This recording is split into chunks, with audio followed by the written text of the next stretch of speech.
It also looks like cost of living is about to get even more difficult. We're being told or warned that another interest rate rise is likely. The Australian reporting that the Commonwealth Bank has put a shock rate hike next month on the cards. They're saying that inflation isn't going to come down as much as expected. Bronwyn. Well, there's a couple of really interesting things here to point out. First of all, when you're looking at the commentary on why inflation is rising, it is because immigration is pushing it up. It has become quite apparent that everyone has agreed it is now homegrown inflation. It's not imported from anywhere else. The government is still continuing to spend when it should be reining in expenditure. The RBA only has one tool, and that's interest rates for mortgagees.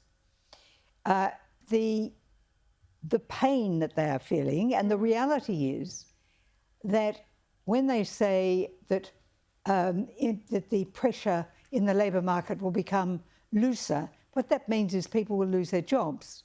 And if those people are losing their jobs, are the people who have mortgages to pay, then that's a disaster for those Australians.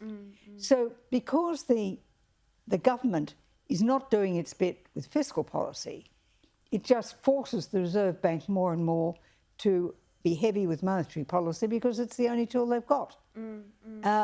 I think we are in for more pain, and I think you can lay it squarely at the feet of the Prime Minister and the Treasurer, who just mouth words when you try to penetrate what they're saying.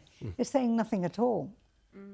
Believe us, we're great is about their mantra. So I think that the lack of leadership from Albanese is going to come back to haunt him, and he will be exposed for the failure of leadership he's always been. I've said before, I sat in that chamber with that man for 20 years plus, and nobody ever said he was leadership material. And we're seeing the proof. It was probably a surprise to him when he eventually got the Prime Ministership, and he's just grateful to be trotting all over the world without actually thinking that, oh, he's got to deliver on his promises. He promised 500 frontline workers, well, he needs to deliver on them. Dave, I think, Bronwyn brings up immigration, and I think the high immigration levels have technically kept us out of recession, although we have been in a per capita recession.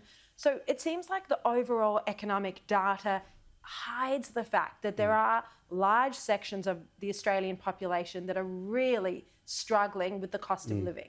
Yeah, as you rightly point out, immigration is driving some GDP growth, but it is also fueling inflation, and that's what the Commonwealth Bank of Australia pointed out today. There's a number of factors under the government's control that are contributing to inflation.